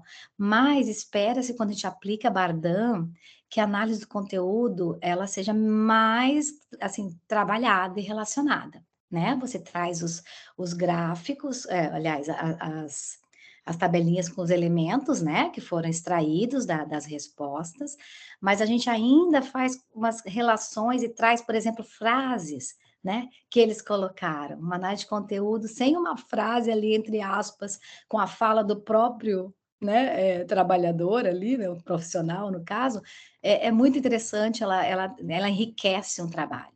Então, eu sugiro que você dê uma olhada nas respostas, né, nas gravações, e tenta buscar alguma coisa que traga mais significado para ele, do que só essas tabelas, esse comentário do que mais, menos, quantas vezes, né? Porque eu acredito que uma análise de conteúdo, ela requer essa inferência de uma forma mais personalizada, né? A riqueza de uma análise de conteúdo é a gente conseguir fazer as inferências, não só quantificar quantas sentiram, né, tal, né, impressão do ambiente, quantas sentiram, fica no, esse é o quant, né? Que ela acaba sendo uma ferramenta quali-quant, análise de conteúdo, mas e cadê o quali, né? Então, para mim, faltou fazer um fechamento dessa parte qualitativa, né? E ilustrando com algumas frases faladas pelo próprio, né, profissional. Tá? Algumas, assim, poucas, mas que, ó, nesse quesito que foi falado tanto, que tantos concordaram, tem uma fala que trata, né, bem bacana. Aí tu escolhe a melhorzinha, bota entre aspas ali. Eu acredito que isso ajude a você fechar melhor, né, a tua análise de conteúdo. Eu venho trabalhando, eu dou uma disciplina no PPGEP em relação a esses métodos e técnicas, a gente trabalha análise de conteúdo, então é bem interessante quando você consegue extrair, né, essas informações. Bom, e para fechar, para não me estender também muito aqui, mas eu gostaria de fazer uma reflexão até entre os colegas em relação à questão do termo neuroergonomia, sabe? Isso me chama um pouco a atenção pelo seguinte, bom, não é novo, né? Você viu nos autores que você levantou até, né, desde 2003, 2007, que foram os autores, né, dois, que era o Riso, né, e o Parazumairamen, não sei como é que fala sobre o nome dele, mas são termos que foram utilizados lá atrás, 2003, e a gente vê hoje que não tem muita força com esse nome. E aí eu já escutei algumas, claro, nossa querida Vilma, né, que nos deixou com a pandemia, ela vem tratando de uma forma super bacana, ela vem publicando e trazendo essa questão, mas eu vejo assim, eu escutei de outros pesquisadores e acredito que a minha linha de pensamento está mais voltada para esse outro viés, de que a neurociência, ela vem sendo trabalhada por várias áreas, né, e a ergonomia se apropria dessa área do conhecimento, assim como ela se apropria de outras áreas, utilizando outros instrumentos, certo? Então, eu vou colocar lá, eu vou fazer a medição, coloco o Xsense, então eu não vou chamar ergo análise, né, de posturas com equipamentos. Então eu vejo assim, não é a técnica que vai trazer, e sim os instrumentos que a ergonomia, já por ser multidisciplinar, se apropria para poder fazer a melhor leitura da sua área de atuação. Né? Eu não gosto muito quando vem frases, eu sei que a arquitetura ela traz e mostra a percepção ambiental, eu sou arquiteta, e tenta mostrar, mas às vezes tem algumas definições que colocam lá que a ergonomia ela fica só na parte física, ela não pensa nas tarefas, né? Eu vi até alguma coisinha na tua revisão. Como que ela não analisa a tarefa? Uma análise ergonômica vai analisar sempre, né, a atividade, ela analisa a atividade, ela não fica só na parte, né? E para analisar a atividade, eu vou trabalhar os 3 domínios, eu trabalho cognitivo, emocional, sim, dentro de qualquer análise ergonômica. Mas Então, às vezes, tem algumas frases que a gente retira e coloca numa revisão que acaba colocando uau, né? Então, a ergonomia por si só não vai trabalhar questões, né? Ela vai trabalhar, né? Certo? Faz parte da ergonomia, do conceito básico. E aí, quando eu vejo, né? Aí tem a neuroarquitetura, que também o pessoal usa, mas lá fora eles também não chamam de neuroarquitetura, a gente que traduziu e colocou junto, até a Associação Internacional lá dos Estados Unidos, eles colocam a neurologia para a arquitetura. E eu vejo que isso seria o mais correto.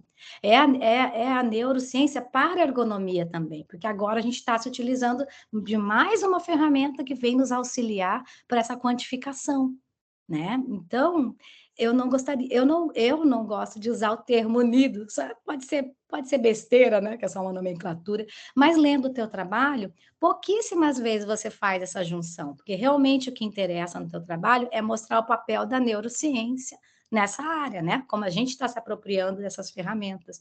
Então, talvez aí eu veja o Alexandre como é que ele pensa a respeito disso, né? De repente só tirar, desmembrar mesmo. É a neurociência para ergonomia e ela deve, e eu sou, né? Eu gosto muito dos trabalhos que a Vilma vinha desenvolvendo, até muito bacanas, porque fazer uma leitura, trabalhou com deficiência, teve os cegos, ela fez toda uma análise ali, né? De espacial relacionada à percepção de um cego em percursos, né? Dentro da cidade. Tem uns trabalhos lindíssimos dentro dessa área. Então, veja, não é criticar a área ou a aplicação da arquitetura, né? Ou em relação a esse tema. É só o termozinho com ergonomia, que parece que a gente, né, vira uma outra coisa. Não vira.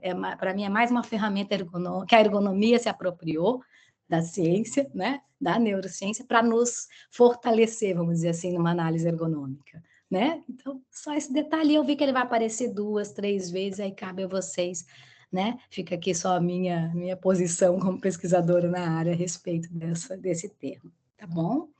Acredito que era isso, Márcia. Só conferir aqui se tem mais algum detalhe que eu não tenha falado. Não, acho que era isso. E eu devolvo a palavra aí para Alexandre. Obrigada novamente. Muito obrigado, Lisandra. Certamente vamos analisar esses pontos. Com relação a esse último ponto, de fato, né? Porque se a cada vez que aparece uma nova ferramenta, você cria meio que uma ciência, né? Então, você vai ter lá, né, a bioergonomia, de repente, a ferramenta ela não gera um novo termo assim tão amplo, né? Certamente. Muito obrigado pelas tuas posicionamentos aí, a gente vai certamente dar uma olhada em tudo isso. Eu agradeço aí, então, novamente o teu tempo, a tua disponibilidade. Muito obrigado. Agora, então, a gente vai escutar a arguição da Gisele, né, membro interno aqui da nossa universidade, né, a Gisele Merino. Então, ela é pesquisadora CNPq, PQ1D na área de desenho industrial, professora do Departamento de Design na Universidade do Estado de Santa Catarina, e atua nos cursos de graduação em Design Industrial e Gráfico e também no programa de pós-graduação da Universidade Federal de Santa Catarina. Gisele, muito obrigado pela tua disponibilidade novamente, né, pelo teu tempo, e então você está com a palavra para a tua arguição. Então, bom dia. Obrigada, professor Alexandre. Um prazer, Márcia, estar com você nesse fechamento de ciclo. Cumprimentar a professora Lisandra e aos colegas presentes na sala. Márcia teve a oportunidade de realizar um estágio de docência na minha disciplina e a gente teve um convívio muito agradável. Márcia tem seu perfil aí muito responsável, então muito feliz de estar aqui e ver esse trabalho, né? Diante do desafio da pandemia, que eu lembro que a gente conversou, né? Inclusive, tivemos a oportunidade no início desse teu processo, inclusive em reunião com o professor Alexandre, falando justamente da professora Vilma, na época, né, que poderia ser a pessoa, na época, que iria auxiliar a Márcia, né, e veio, infelizmente, a falecer o ano passado, né, mas deixou o seu legado, com certeza, e deixou aí, né, suas pesquisas, seus registros, e que são muito valiosos, né, para o seu trabalho. Então, assim, Márcia, de forma geral, eu te parabenizo pela estrutura do documento, né, com relação a realmente ser uma dissertação. Na verdade, tem muitas coisas a serem desmembradas desse trabalho, né, futuros e publicações. Então, eu acho que com relação a isso, viu, Márcia e professor Alexandre, com relação ao referencial teórico, acho que você fez uma caminhada muito bacana dentro da fundamentação para realmente ter propriedade de saber onde está pisando, né? Então, acho que nesse sentido tá ok. E aqui, então, são meus comentários mais pontuais para ajudar nesse alinhamento final da versão que você vai entregar depois, né? Então, concordo com algumas colocações da professora Lisandra, principalmente nesse último item, neuroergonomia, que era algo também que para mim estava não discordando, né, do termo que existe, né, das pessoas que trabalham, mas só não vejo necessidade, né? Eu acho que, assim, ergonomia é ergonomia, aplicada, né, a setores diferentes e auxílios de áreas diferentes, então tá ok. Assim como a gente sonha que daqui a pouco o design seja o design e não precise desmembrar, né, o design para isso, o design para aquilo. Mas a gente entende que nesse momento, às vezes, existe essa necessidade de aprofundamento, para que a gente chegue novamente nessa essência que é a grande área, né? Então, acho que, né, essa é uma ponderação que você pode fazer com o professor Alexandre, ver se realmente, né, faz sentido ter um tópico somente com essa nomenclatura, tá? Porque realmente eu vejo que a questão da neurociência e do método como você utilizou e replicou é que é a grande questão aqui, tá? Concordo em você também reavaliar só o teu objetivo geral. Acredito que realmente você testou, mas que o que você entregou seja algo a mais, né? Não foi só um teste, tá? E aí vem alguns cuidados que eu queria conversar com você. Principalmente, só da única coisa que eu vou falar com relação ao teu resumo, para essa versão final, esse resumo estar em uma página, ele está muito extenso, ele tem um objetivo específico, não precisa. O resumo, ele é sintético, tá? Faltou chegar no probleminha ali do porquê o coworking, para você trazer o objetivo, tá? Então, eu deixei lá sinalizado no documento, deixa mais sucinto esse teu resumo de trabalho é muito importante, tá? Então, reveja direitinho e deixar ele mais objetivo em uma página. Ok, isso já falamos aí, que era o da estrutura que precisava mais trabalhar. Veja, agora a gente pensar um pouquinho sobre o que você fez, né? Então, a gente teve a influência da pandemia, né, que impactou principalmente na questão de percepção de coisas, de produtos, de ambientes, né? Porque a gente ficou muito aflorado, né? Nós somos sacudidos, né, com a questão da pandemia. Então, a nossa percepção aflorou para quem estava adormecido, e eu digo no fluxo, né, na Matrix aí, teve que perceber realmente, né? Então, assim, falar de percepção de ambiente, veja, você teve aqui, ao meu ver, um recorte, tá? Que foi um estudo de caso em uma situação, num coworking, beleza, com todas as questões legais de termos, tudo ali bonitinho, tá tudo jóia. Mas nós temos análise de 2 ambientes. Primeiro, não podem ser comparados esses ambientes. Esses ambientes, cada ambiente tem um propósito. O ambiente da sala 1, ele é um espaço colaborativo, ele é um espaço onde as pessoas circulam. O ambiente 2 é uma sala de reunião. Sala de reunião tem um propósito diferente do espaço 1. Ponto. Tá? Então, assim, dá uma revisada no teu texto. Eu acho que em nenhum momento deve ser comparado. Porque nós temos questões diferentes, tá? Bem mesmo a gente, quando fala de ergonomia desse ambiente construído, a gente está falando da tarefa que é realizada ali dentro. A gente está falando que tem um propósito, né? Mas nós temos informações muito importantes que você trouxe, ok? Então, isso você pode estar trazendo na tua discussão. Então, se você já deixar claro que cada ambiente tem um propósito, eu não vou. Aí eu começo a questionar assim. As pessoas perceberam os 8, né? Que é muito pouco, mas está tudo bem. Se você fez tudo bem recortado, eu estou dizendo, olha, isso aqui foi um teste, um caso, uma realidade. Beleza, eu posso replicar isso em outra situação. Está tudo bem com relação a isso. Só que é o seguinte, veja ali, a sala 1, você diz, né? As pessoas gostam de vida, de movimento, de ambiente. nós estávamos num ambiente confinado.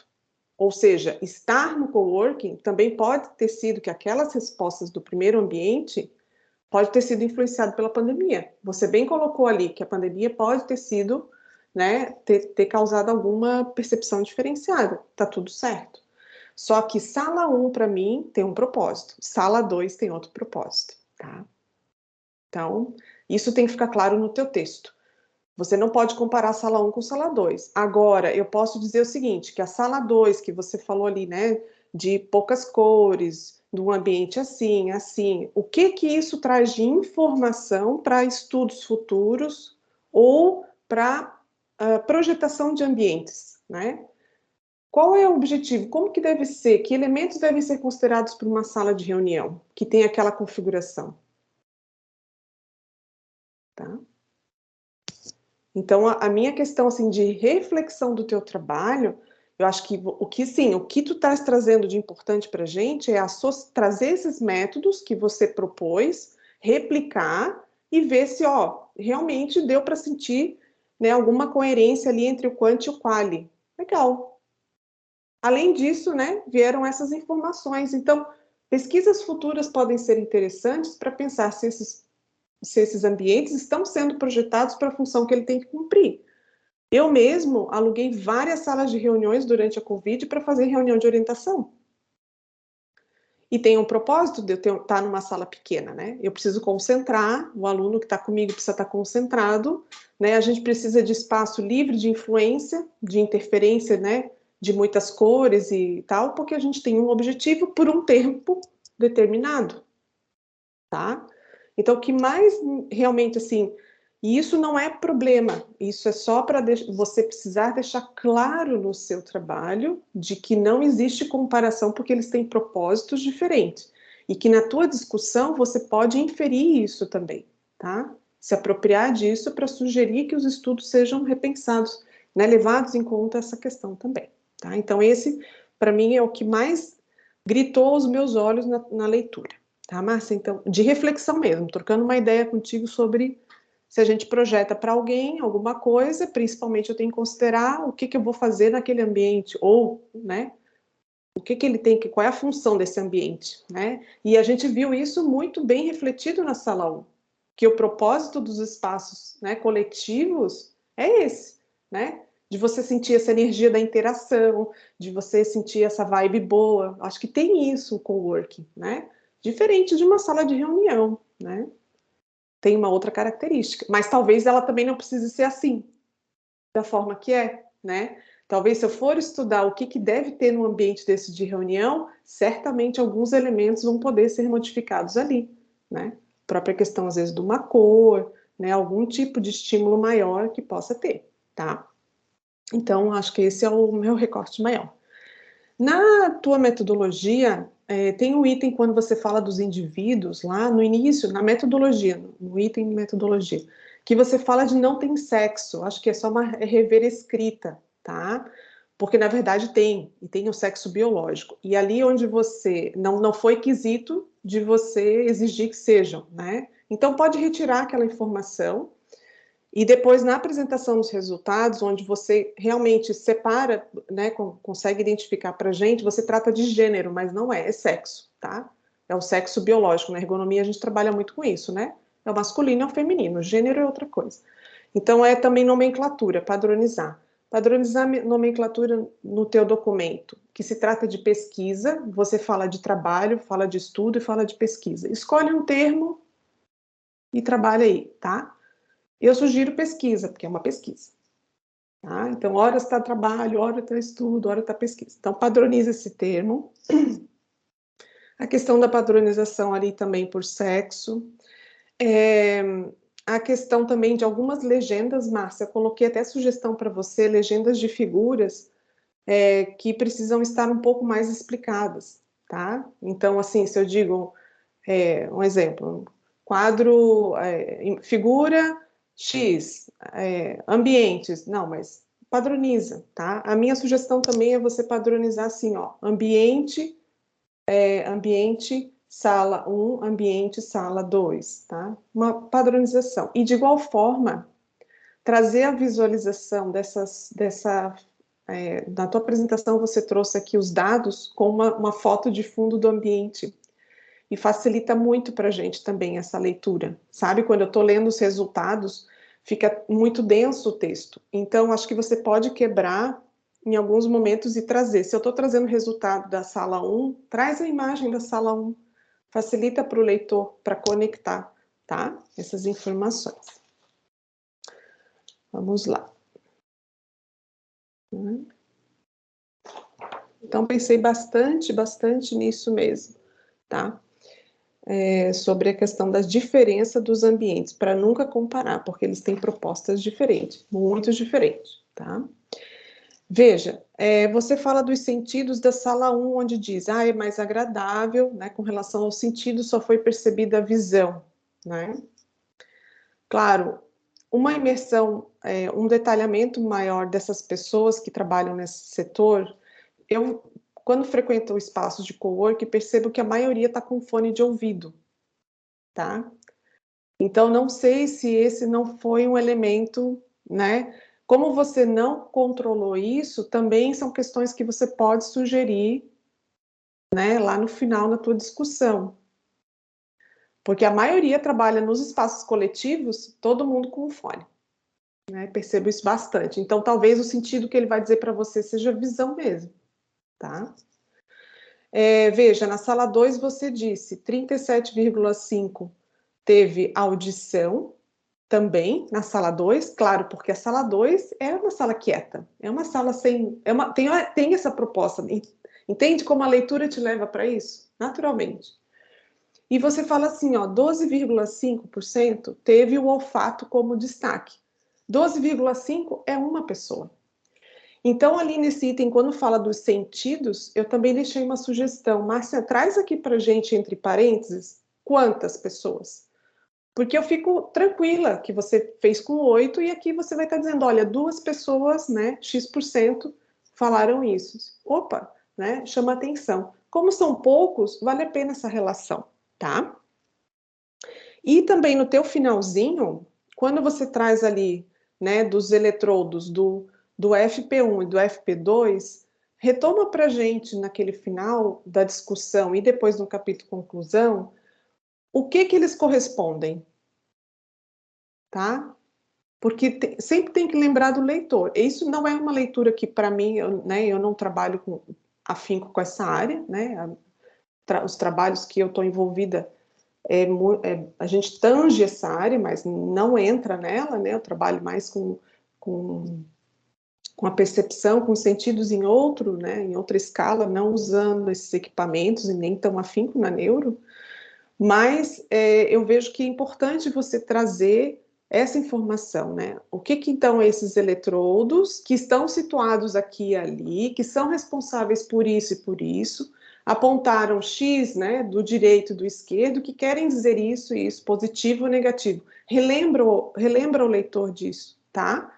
Porque daí você consegue fechar muito bem e de forma brilhante, porque você teve que fazer uma imersão para entender tudo isso, Márcia, tá?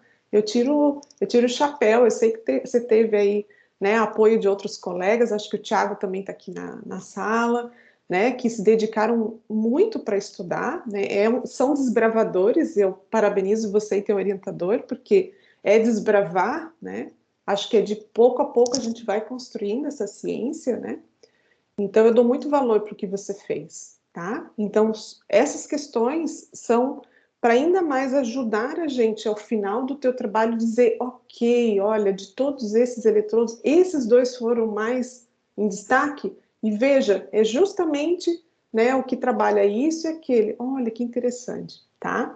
Então, tenta deixar um pouquinho mais clara, né, numa linguagem, digamos, voltando para a terra, tá? E deixando isso um pouco mais tranquilo para a gente ver esse teu fechamento, tá bom? No mais, acho que seria assim, isso, né?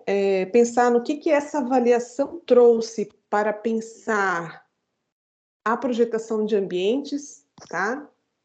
Acho que essa reflexão no final, talvez essa pergunta possa também ser incorporada ao finalzinho para você pensar. A gente entende, né, que a gente está na reta final do trabalho, às vezes a gente está tão imerso ou está tão cansada que já não consegue muito ver as conexões, e aí a banca sempre é importante para, né, para dar aquele olharzinho externo, e porque você ainda acaba tendo sempre um tempinho pós-defesa para fazer essas melhorias, né? Então, às vezes facilita também, tá bom? Então, eu agradeço muitíssimo a participação, fico super à disposição.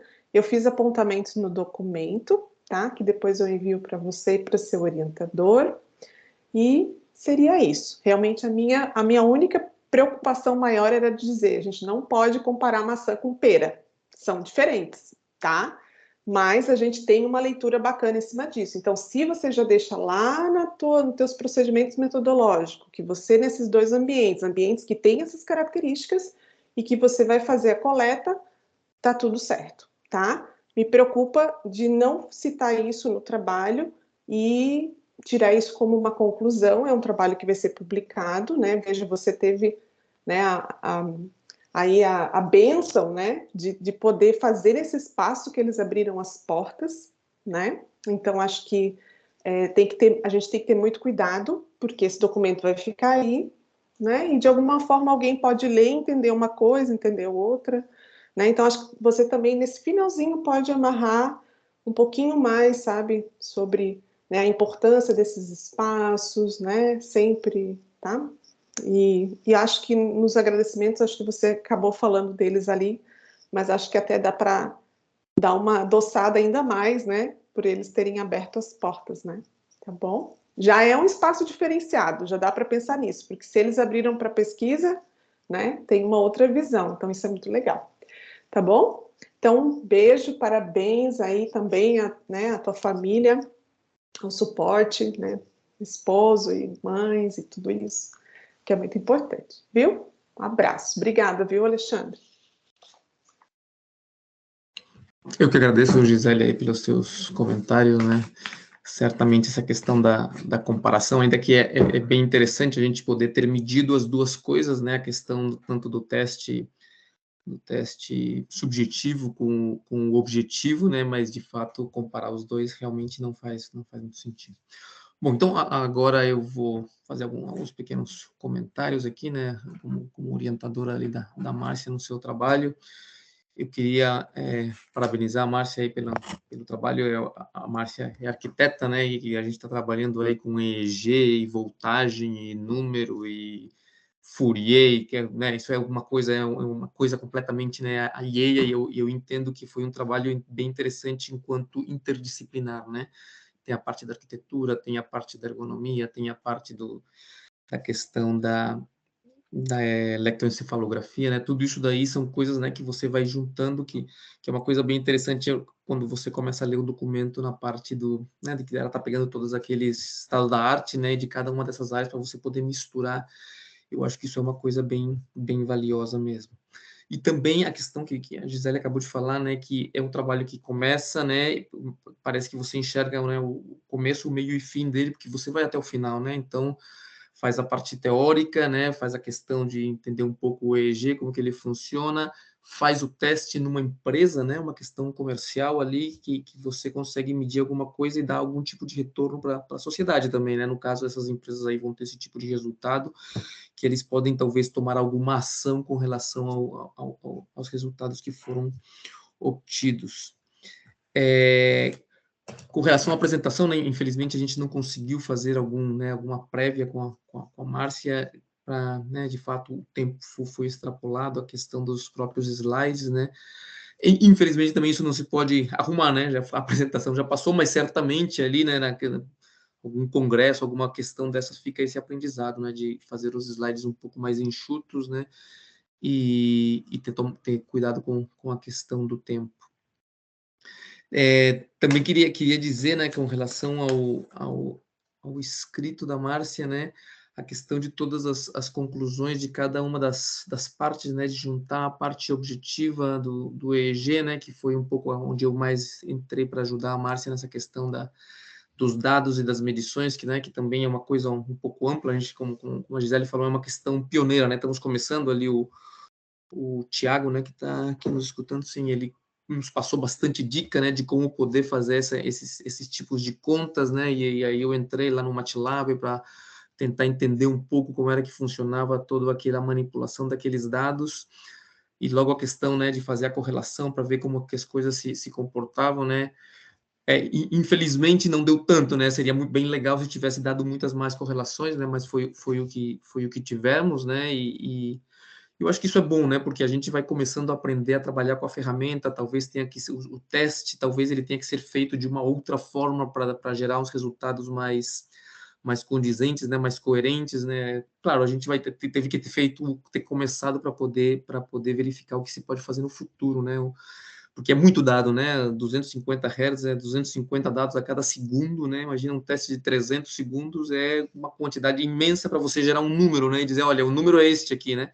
Então, bem, tudo bem, né, é um começo, a gente pode depois começar a ver tendências e ver outro tipo né, como tirar mais informação dessa quantidade de números que estão aí e tal. Então, eu parabenizo a Márcia bem autônoma, né, no seu estudo aí, na sua pesquisa, muito bom, né, poder trabalhar com gente assim. É isso aí, eu vou abrir finalmente, então, não sei se na plateia aí alguém quer se manifestar.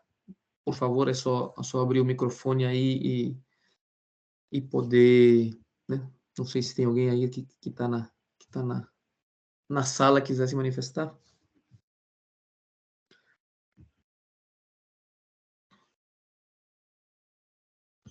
Ok. Finalmente, eu vou dar um tempo aí para a Márcia, se ela quiser fazer alguma colocação, né? Porque lá no final, na apresentação, o tempo ficou apertado demais. Então, se tu quiseres, Márcia, fazer algum outro apontamento aí, fique à vontade.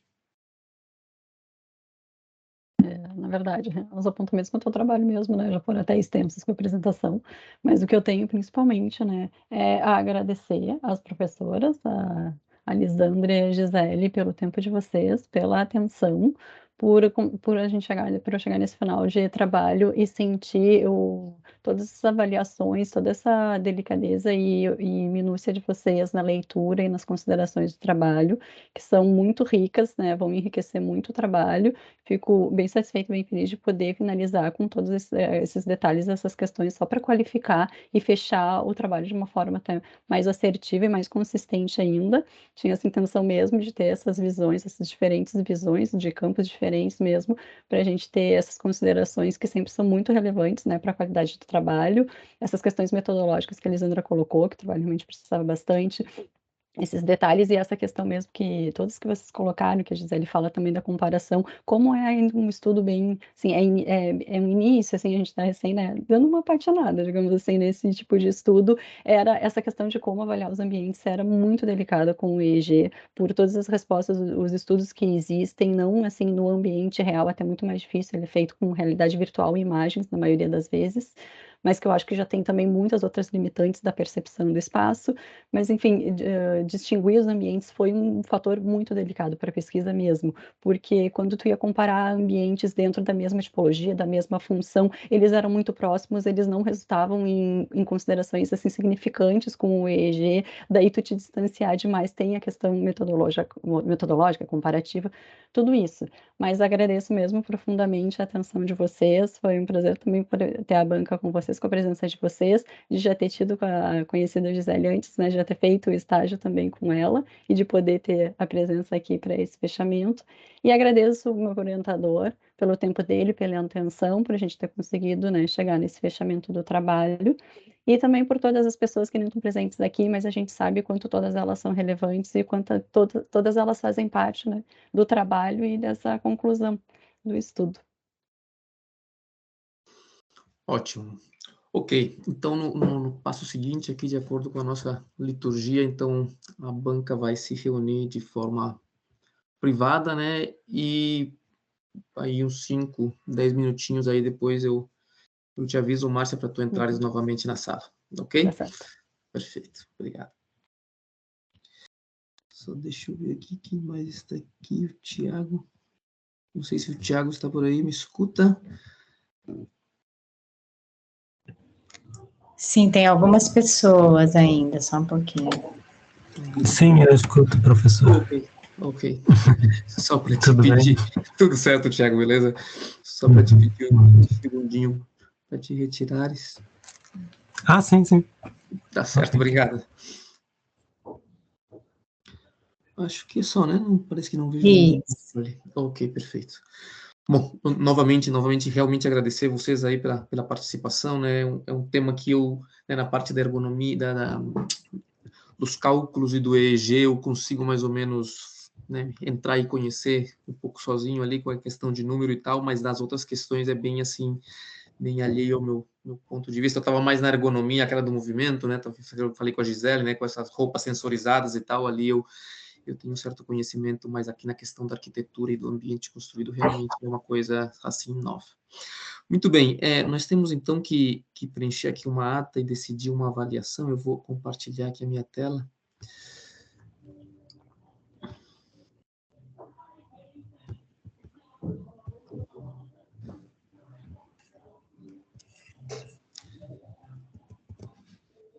Vocês estão vendo ali a...